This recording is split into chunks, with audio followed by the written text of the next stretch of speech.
HCF की full form होती है highest common factor. Highest common factor means, highest means सबसे बड़ा, कॉमन मींस दोनों में हो, और फैक्टर मींस होता है गुणांक। जैसे फॉर एग्जाम्पल कोई भी एक उदाहरण लेते हैं, जैसे 24 36, दो संख्या ले ली 24 और 36, इसका हमें HCF निकालना है। HCF निकालना मींस हाईएस्ट कॉमन फैक्टर निकालना है, यानी सबसे बड़ा कॉमन, यानी दोनों में आए, और फैक्टर मींस गुणांक, यानी ऐसी संख्या जो सबसे बड़ी हो और इन दोनों में कॉमन आए। हमने कॉमन निकाला है पहले, दूसरी प्रश्नावली में ऐसा हमने करा था। तो सबसे बड़ी संख्या 6 से भी बड़ी हो सकती है,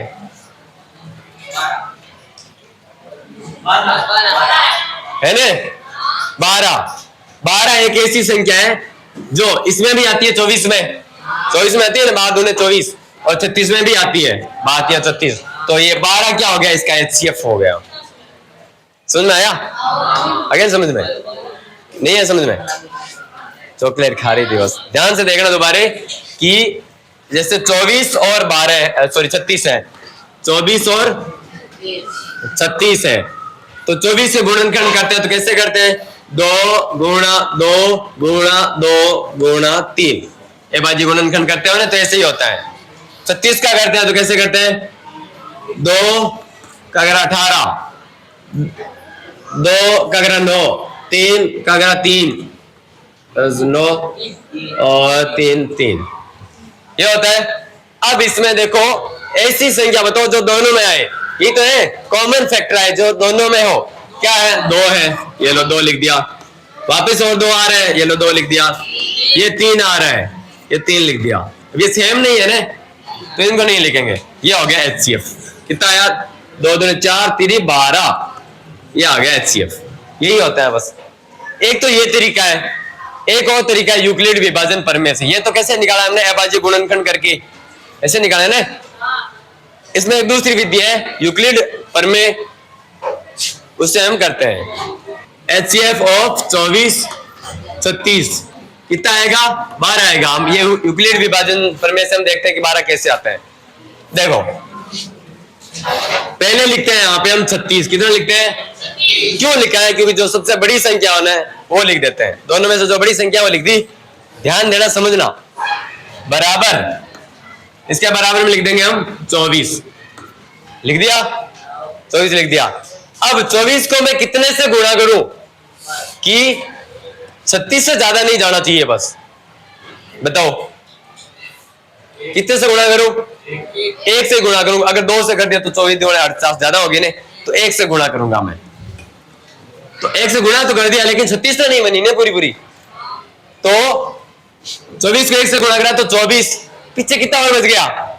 12 और बच गया ना, उसको हम प्लस में ऐसे लिख देते हैं 12। ये यूक्लिड विभाजन प्रमेय से लिखा मैंने। तो पता है कैसे लिखा? कल ही मैंने बताया था। क्या करा अभी यहाँ पे? 36 में 24 का भाग लगाया तो एक बार गया, 24 से कम 24 घटाया तो बचा 12। यही करा है मैंने। इसको इससे गुणा करते हैं। ये क्या है? भाज्य बराबर भाजक गुणा भागफल प्लस शेषफल। कल वाला देखना दोबारा कैसे करा हमने। तो ऐसे कर दिया हमने, ठीक है, इतना तो समझ में आ गया। ये कब तक करना है? ये ऐसे कब तक करना है? जब तक कि यहाँ पे शेषफल 0 नहीं हो जाए। यहाँ पे शेषफल 0 नहीं था, 12 था ना, शेषफल यहाँ पे 12 था ना। तो क्या करेंगे? ये जो 24 है, 24 यहाँ पे रख देंगे, बराबर की जगह बराबर। ये जो 12 है हम यहाँ पे रख देंगे, मतलब इसको यहाँ पे किसका दिया, इसको यहाँ पे किसका दिया। अब 12 को कितने से गुणा करूं कि 24 से ज्यादा नहीं है? 2 से गुणा कर दूं तो 24 आता है ना, बाद में 24, तो मैंने 2 से गुणा कर दिया। शेषफल कुछ बचा गया? शेषफल कितना बचा? 0। शेषफल 0 आ गया, 3 तक करना, आगे नहीं करना। सुन आया? लास्ट में यहाँ पे कितना आया है? बस यही होता है HCF, यूक्लिड विभाजन प्रमेय से। ऐसे ही तुम्हें 1.1 के तीनों सवाल करना है। संख्या थोड़ी सी बड़ी है, मैं बता देता हूँ, टेंशन नहीं लेना। अरे बाकी वही करना है। चलो इसका तो क्या उदाहरण है, मैं सवाल समझाऊंगा, इससे बड़ा है तो वो समझ में आ जाएगा, ये तो समझ आएगा।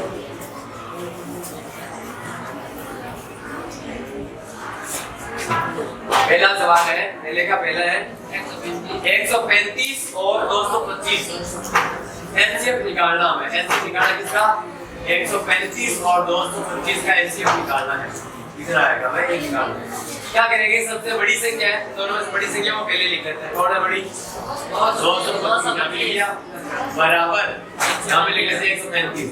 अब 135 को मैं कितने से गुणा करूं? ये 225 से ज्यादा नहीं आना चाहिए, बस एक से गुणा करो। अगर 2 से गुणा कर दिया 135 को तो 270 हो जाएगा ना।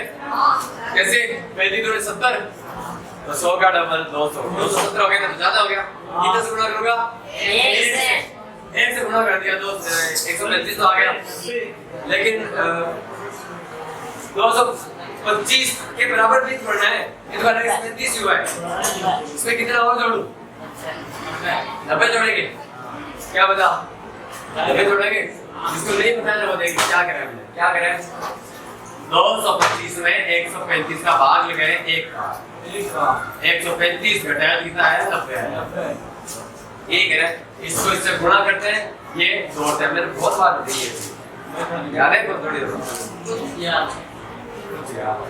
ये कर दिया, शेष में 0 नहीं है ना, अभी दोबारा करना है इसको, वापस करना है। क्या करना है अभी? ये जो 135 है यहाँ पे किसका देंगे? बराबर ये जो 90 है यहाँ पे किसका देंगे? अब गुणा करेंगे 90 को कितने से गुणा करोगे? 135 से ज्यादा नहीं आना चाहिए, 1 से गुणा करते हैं। क्या तुम है? ये तुम्हें तरीका नहीं पसंद आया या समझ में नहीं आया, क्या करना है? क्या समझ में नहीं आया, सब यहाँ पे क्या 135 का भाग लगा देते हैं यहाँ पे। एक बार गया 90 तो 45 आ गया। क्या करेंगे? इसको इससे गुणा करके ये जोड़ देंगे। 90 गुणा 1 प्लस 45 कितना इजी है। अभी भी शेष में 0 नहीं है, वापिस करते हैं। क्या करना है? 90 को यहाँ पे लिखते हैं, बराबर की जगह बराबर 45 को यहाँ पे कितना लिखते हैं? 45 गुना 2। आपको पता है सीधा सा 45 को 2 से गुणा करते ही 90 आ जाएगा। 2 से गुणा करा तो पूरे 90 आ गया। प्लस में शेष कितना बचा? 0 आ गया। अब आगे नहीं करना है। यहाँ पे क्या है? 45 एलसीएम आ गया। क्या करेंगे हम? यहाँ पे लिख देंगे एलसीएम ऑफ 135 925 बराबर 45। आया समझ में? आया समझ में? बाकी दूसरा तीसरा खुद कर लोगे ना? भाई क्या बड़ी है थोड़ी सी, लेकिन कर लोगे ना? ठीक है, एक उतार लो, एक बाकी तुम्हें खुद करना है। बहुत अच्छा सवाल है दूसरा, ठीक है, ध्यान से समझना। यहाँ पे क्या बता रहा है कि दर्शाइए कि कोई भी धनात्मक विषम पूर्णांक, क्या धनात्मक विषम पूर्णांक, धनात्मक विषम पूर्णांक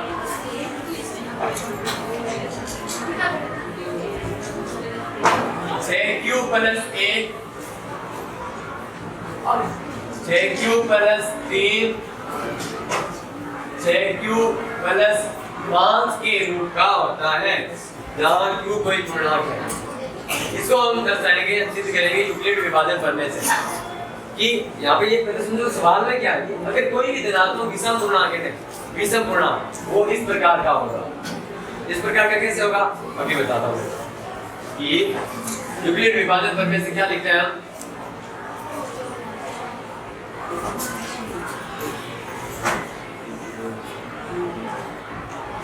क्या लिखते हैं? a बराबर बी क्यू प्लस आर, ऐसे लिखते हैं ना। a बराबर बी क्यू प्लस आर ऐसे लिखते हैं ना। क्या होता है? भाज्य बराबर भाजक गुणा भागफल प्लस शेषफल होता है ऐसे। ठीक है, अब देखो यहाँ पे a बराबर, अब यहाँ पे हमें b की जगह 6 दे रखा है। देखो यहाँ पे दिख रहा है 6q और r की जगह कौन बोल रहा है? 5। सुनो यहाँ पे ध्यान देना, सुनो तो सही कहीं मेरी बात, बस पहले ही r क्या है? शेषफल है। r क्या है? शेषफल। शेषफल किसके ऊपर डिपेंड करता है? शेषफल डिपेंड करता है भाजक पर कि कितने का भाग लग रहा है। क्या तो मैंने बताया था अगर 7 का भाग लग रहा है कहीं पे तो सेंस पर 0 से लेकर 6 तक होगा, बताया था। अगर 5 का भाग लग रहा है तो सेंस पर 0 से लेकर 4 तक होगा। अगर 6 का भाग लग रहा है यहाँ पे तो सेंस पर 0 से लेकर 5 तक होगा। होगा कि नहीं होगा? होगा। यही चीज हम यहाँ पे लिखेंगे कि देखिए प्लस आर पहले इतना लिख देते हैं, ठीक है। और यहाँ पे लिखते हैं जहां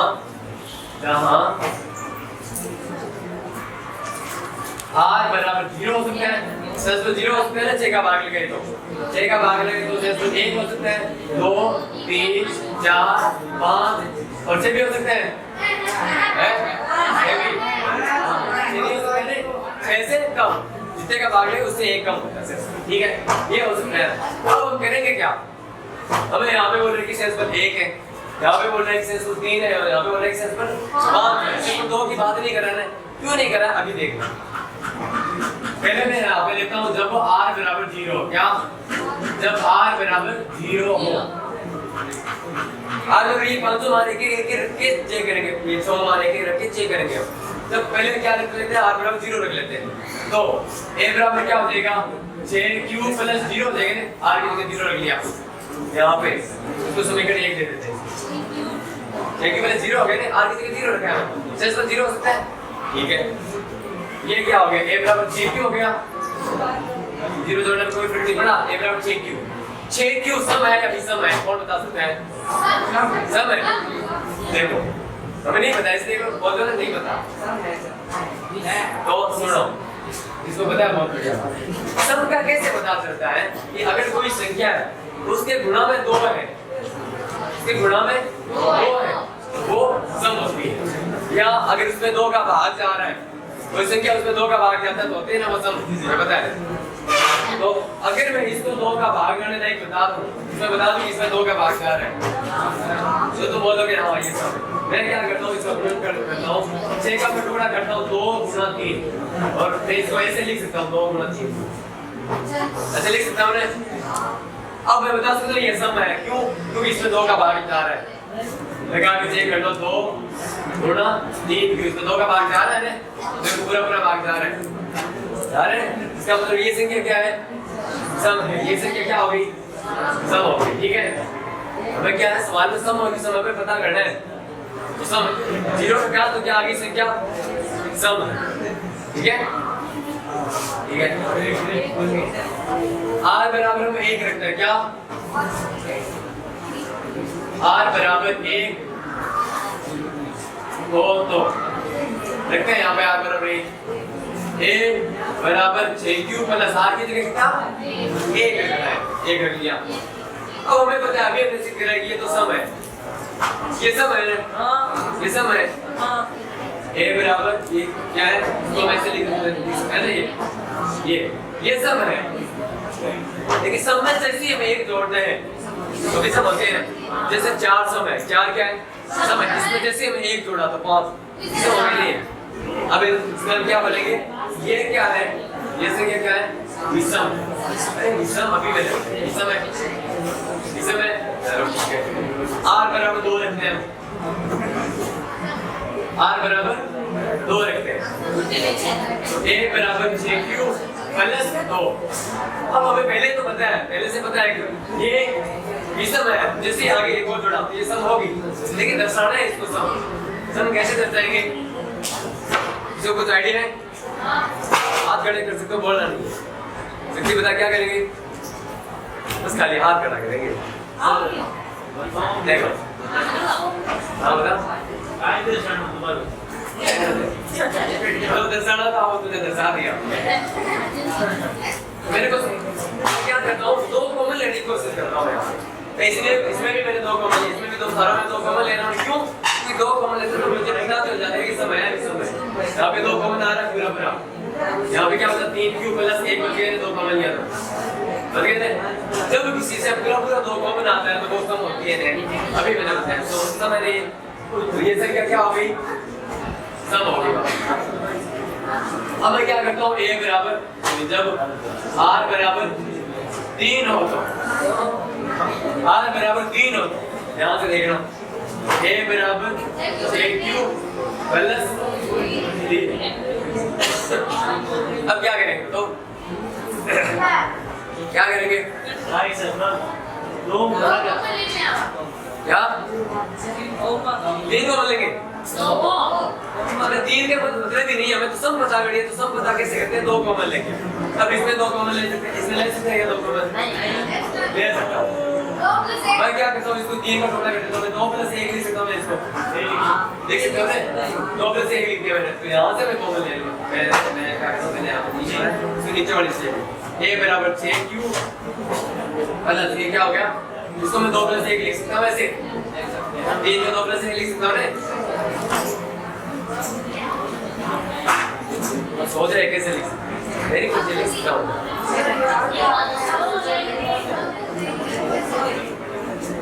दो लिख ही होते हैं। अब 2 कॉमन लेता हूँ यहाँ से जो 2 कॉमन आ रहे हैं a बराबर बस ये इसके बाद को लिखो 2 कॉमन आए तो यहाँ पे 3q प्लस 1 बचा प्लस में ये अलग ही बढ़ाया नहीं है इसका तो कॉमन लिया मैंने इसमें से कॉमन लिया है ये मुझे पता चल गया ये यहाँ पे सम है सम है इसमें से 2 कॉमन आ रहा है सम है लेकिन इसके प्लस में 1 बढ़ा है विषम बन गया वापस से ये संख्या क्या है विषम अब लिख जाएगा ठीक है।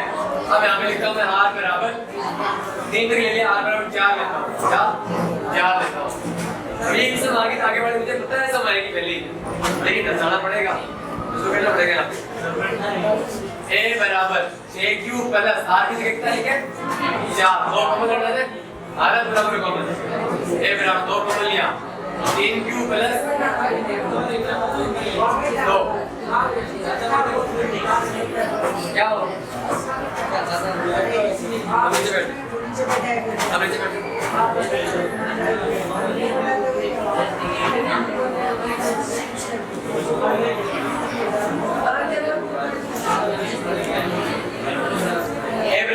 कॉमन आ गया इसमें पूरे कॉमन आ गया ये क्या बन समझ रहे हैं क्या 2 कॉमन आ रहा है ये क्या है सब दर्शा देंगे वापस से अब r बराबर 5 ले लें कितना r बराबर 5 हो नीचे बैठ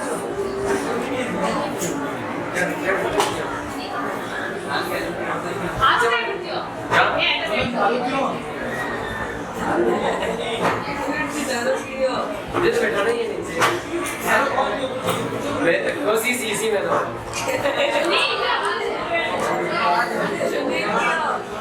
बस ठीक है यहाँ पे ध्यान से तुम सो गए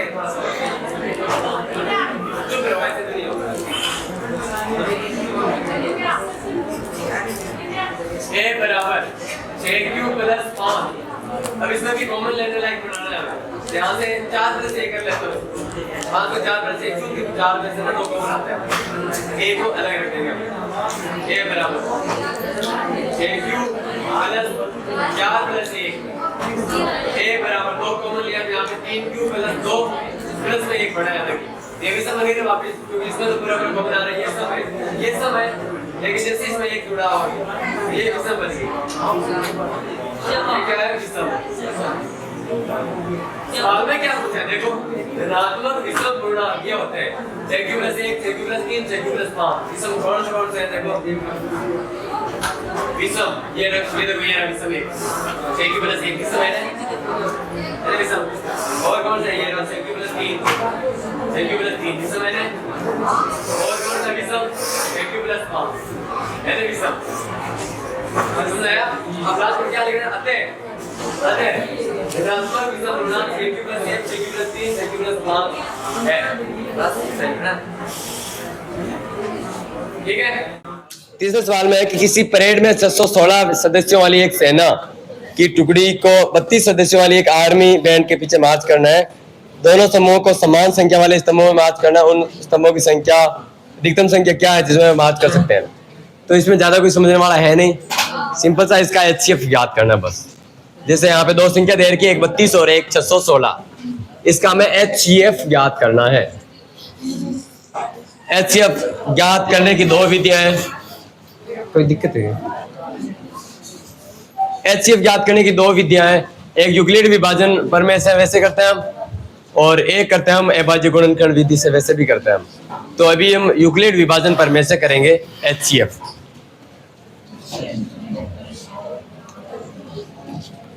HCF ऑफ 616 और 32 इसका करेंगे। तो मैंने बताया कि सबसे पहले इधर लिखते हैं, तो जो बड़ी संख्या वो इधर लिख लेते हैं। 616 बराबर 32 गुणा 32 को ऐसी संख्या से गुणा करते हैं कि 616 से ज्यादा नहीं जाना चाहिए, बस 616 तक जा सकता है।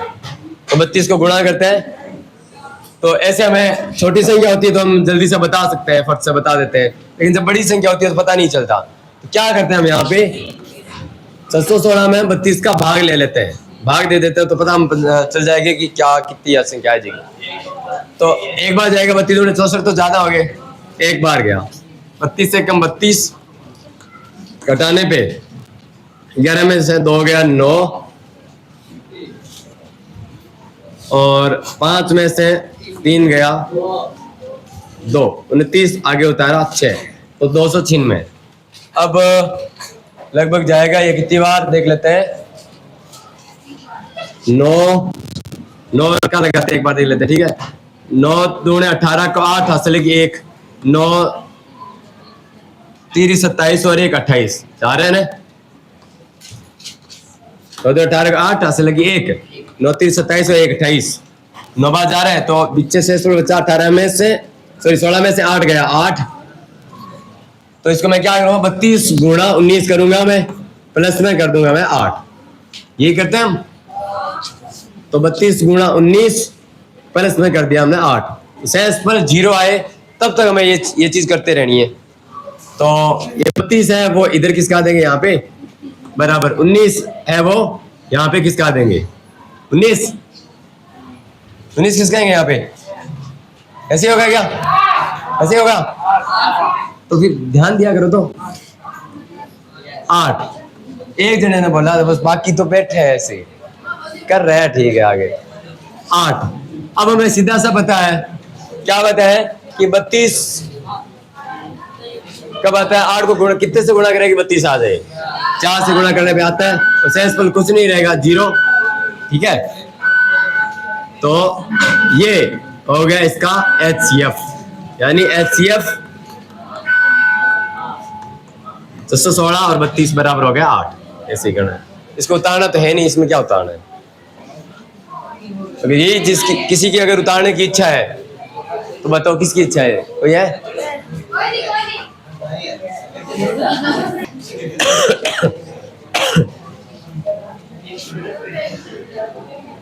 क्या रहे, चौथा सवाल देखो। हाँ हो गया, एक्शन मूवी चल रही है यहाँ पे। यूक्लिड विभाजन प्रमेयिका का प्रयोग करके दर्शाइए कि किसी धनात्मक पूर्णांक का वर्ग, कोई भी धनात्मक पूर्णांक है उसका जब वर्ग करते हैं तो किसी पूर्णांक m के लिए 3m + 1 के रूप का होता है।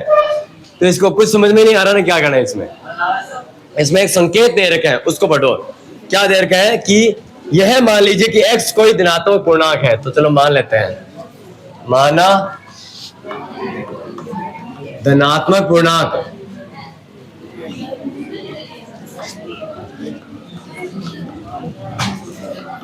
कोई धनात्मक पूर्णांक है वो x है, ठीक है। अब क्या करना है, तब यह 3q + 1 3q + 2 के रूप में लिखा जा सकता है। इनमें से प्रत्येक का वर्ग कीजिए और दर्शाइए कि इन वर्गों को 3m या 3m के रूप में लिखा जा सकता है। तब ये बोलता है कि 3q और 3q + 1 और 3q + 2 लेना है। 3q + 1 और 3q + 2। तो पहले हम ले लेते हैं 3q a बराबर 3q, फिर लेना है हमें a बराबर 3q + 1, फिर लेना हमें a बराबर 3q + 2 है क्या। और ये a नहीं लेना, ये तो हमें x लेना है ना, धनात्मक पूर्णांक x, ठीक है। इस प्रकार से हमें लेना है। अब क्या करना है, इसका वर्ग करना है, धनात्मक पूर्णांक का वर्ग करना है। तो वर्ग कर देते हैं, वर्ग करते हैं, ध्यान से देखना, इसका वर्ग करते हैं, वर्ग करने पर वर्ग करते हैं पहले इसको सरल करते हैं, फिर उसको भी करेंगे, उसको भी करेंगे। वर्ग करने पर x का स्क्वायर करा x स्क्वायर, इसका स्क्वायर करा 3q का स्क्वायर, ऐसे हो गया। तो ये क्या हुआ, 3 का स्क्वायर 9 और q का स्क्वायर q स्क्वायर, यानी 9q स्क्वायर हो गया। अब देखो इसमें बोल रखा है सवाल में, देखो सवाल में बोल रखा है कि ये 3m प्लस 1 हो सकता है, 3m या 3m प्लस 1 हो सकता है। क्या हो सकता है, साइड में लिख लेते हैं हम यहाँ पे कि 3m हो सकता है या 3m प्लस 1 हो सकता है। कुछ भी नहीं समझ में आ रहा ना अभी भी, देखना अभी सरल करेंगे तो समझ में आ जाएगा। मैं क्या करता हूं यहाँ पे मैं 3 बार निकाल लेता हूँ इस 9 में से, ध्यान से देखना, मैं 3 बार निकाल लेता हूं और इसको मैं 6 नहीं गुणा, मैं जब बाहर निकालता हूँ 3 बचता है, 3 क्यों इसको मैं ऐसे लिख सकता हूं उन्हें। अब मैं क्या करता हूं, ये जो 3q स्क्वायर है इसको मैं मान लेता हूं m है, ऐसे इसको मैंने m मान लिया, तो ये x स्क्वायर ये क्या बन गया, 3m बन गया ना।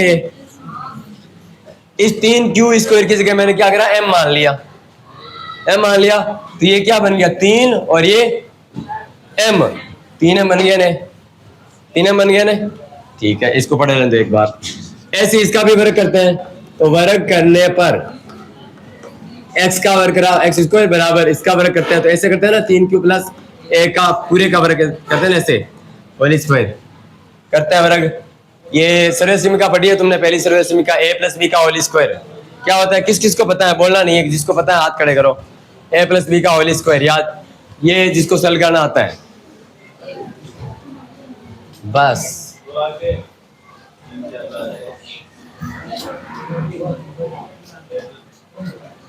शक्ति बता लो फिर, तो किसी और को बोलना ही नहीं है। हाँ गिरधारी बताना, पहली सर्वे समीक्षा 4-5 सर्वे समीक्षा 4 सर्वे समीक्षा करो, मैंने पीछे आ रहे हाथ खड़े करे थे ऐसे। हाँ एक, हाँ बताओ बताओ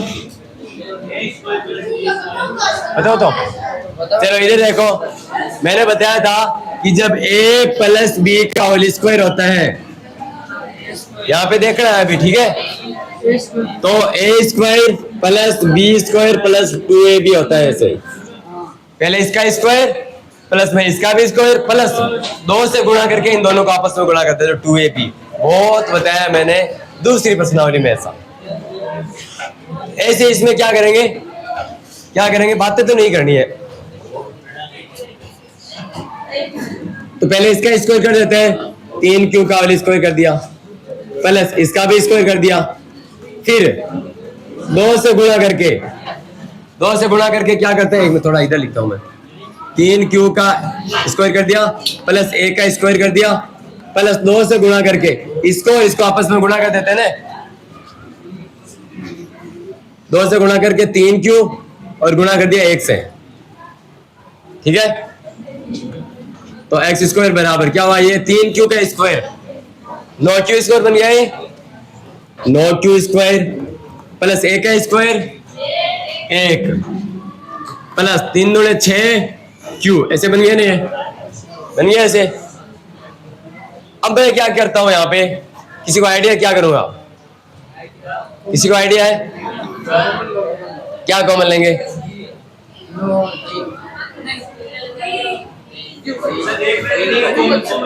देखो मेरे को क्या करना है, ये चीज साबित करनी है, ये या ये, इन दोनों में से एक चीज। जो पहले आया था मैंने इसको 3m साबित कर दिया, 3m बता दिया, ये है वो 3m है, तो अब ये है, या तो इसको 3m साबित करो या 3m प्लस 1 साबित करो। 3m तो नहीं कर सकते क्योंकि पूरा 3 कॉमन आना चाहिए, नहीं आ रहा, नहीं इसमें से नहीं आ रहा 3 कॉमन, तो 1 को अलग पड़ा है, इसमें से 3 कॉमन लेने से, तो 3m ये बन जाएगा और ये प्लस में 1। तो क्या करते हैं, जो जिसमें से 3 कॉमन आ रहा है उसको हम पहले अलग लिख लेते हैं, ठीक है। एक्स स्क्वायर बराबर इसमें से आ रहा है, इसमें से आ रहा है, तो इसको मैं एक बार साथ में लिख लेता हूँ, 9q स्क्वायर प्लस 6q और फिर 1 को मैं अलग लिख लेता हूँ। अब इसमें से क्या करता हूँ, मैं 3 कॉमन लेता हूँ, एक्स स्क्वायर बराबर 3 कॉमन लिया तो यहाँ पे आया 3q square plus 2q plus 1। अब तुम बोलोगे तो इसमें तो क्यू भी आ रहा है कॉमन, क्यों नहीं लिया? क्यू नहीं चाहिए हमें, क्या चाहिए हमें? तो खाली 3 चाहिए बाहर, 3। क्यू से कोई मतलब नहीं है, 3 आ गया कॉमन। तो अब मैं क्या करूँगा, इसको मैं m मान लूंगा पूरे को, ठीक है? माना 3q² प्लस 2q बराबर m मान लिया। इसको मैंने m मान लिया तो ये क्या बन गया, x² बराबर 3। ये पूरा क्या बन गया, m प्लस 1। ये चीज बता दी ना, ये हो गया। अब वापिस इसको सॉल्व करते हैं, वर्क करते हैं दोनों और वर्क करने पर x² बराबर 3q प्लस 2 का होल स्क्वायर। वर्क करते हैं तो इसी फॉर्मूले से करेंगे, पहले इसका स्क्वायर कर देते हैं तो सीधा कर दो, 3q का स्क्वायर 9q² हो गया प्लस 2 का स्क्वायर 4 हो गया प्लस 2 से गुणा करके इनको आपस में गुणा करेंगे। 2 से गुणा करा 2 को 4, 4 3 12 क्यू। यहां पे क्या करूंगा मैं, 12 क्यू, ठीक है? अब देखो यहाँ पे x² बराबर, अब पूरा 3 कॉमन नहीं आ रहा ना, इसमें से आ रहा है, इसमें से आ रहा है, इसमें 3 कॉमन नहीं आ रहा ना, इसमें से 3 नहीं आ रहा है कॉमन 4 में। हमने कल परसों एक सवाल करा था ना, उसमें से फिर क्या करा था इसमें कि इसको ऐसे 4 को ऐसे लिखना है कि 3 कॉमन आ जाए। तो 4 को मैं 3 प्लस 1 कर दूंगा, 1 चाहे अलग पढ़ा रहो, 3 है उसमें कॉमन आ जाएगा।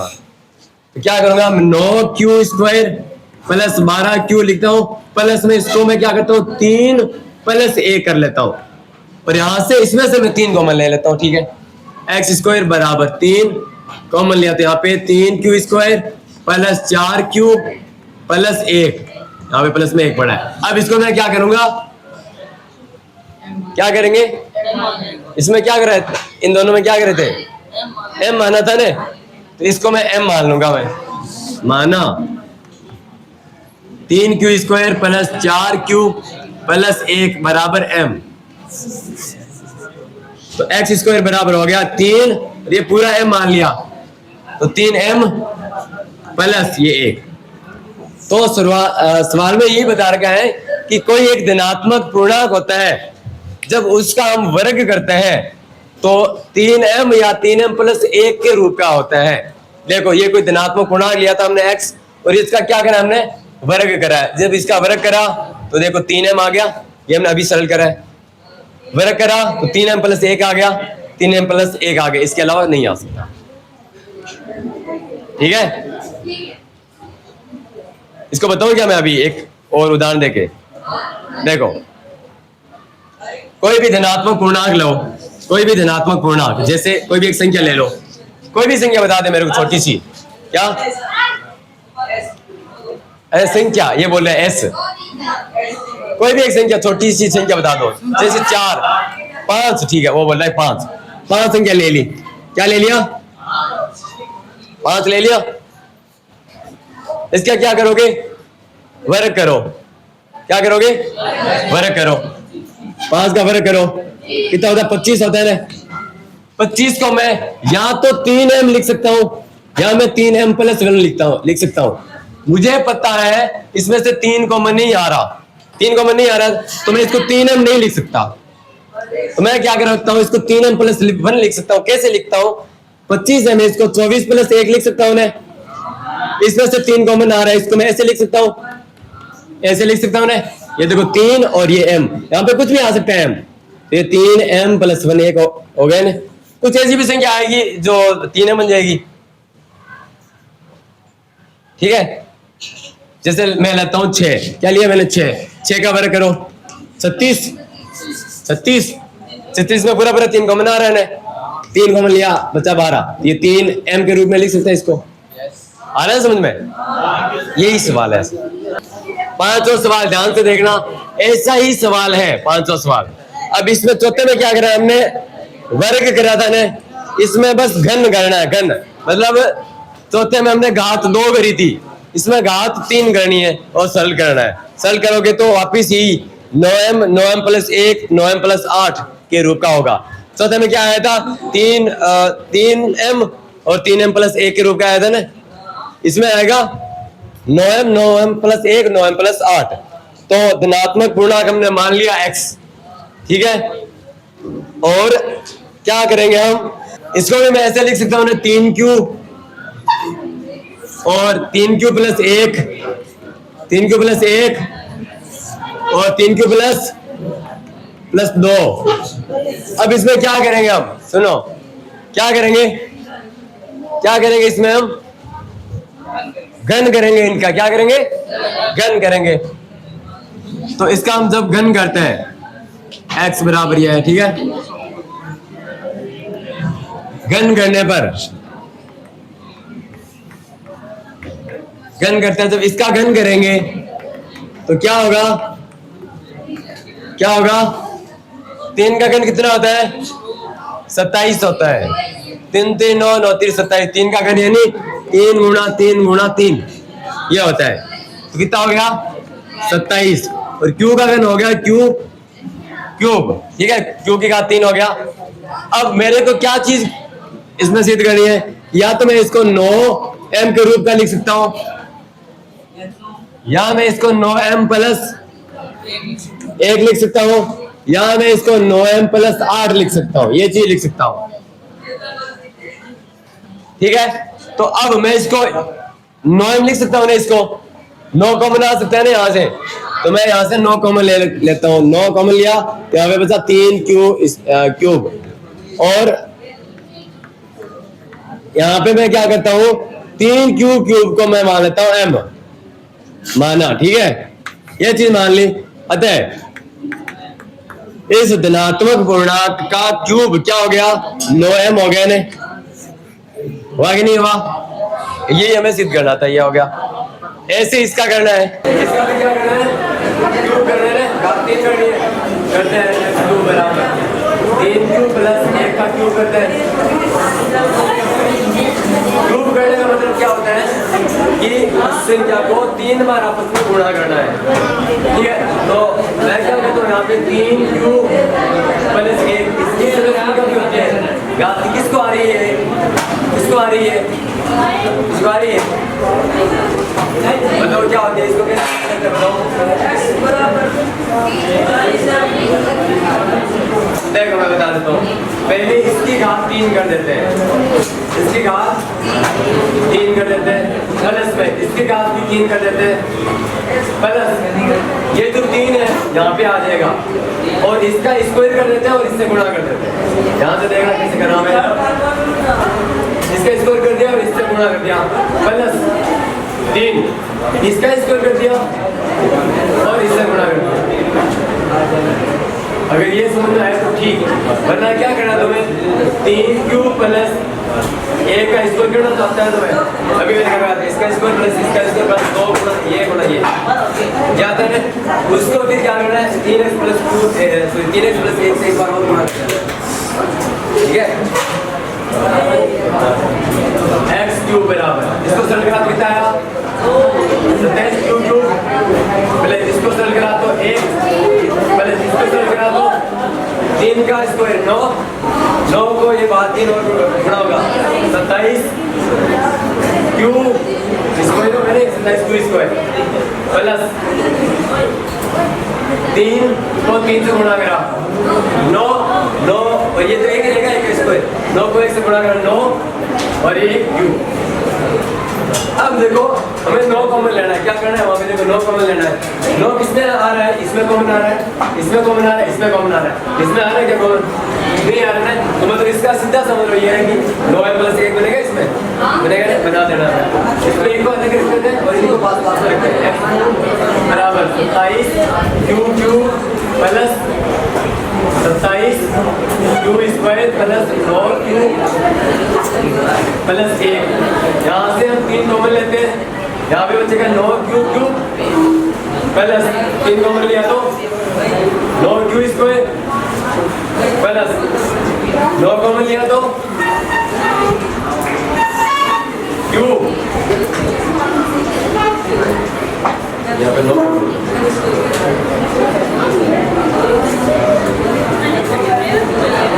9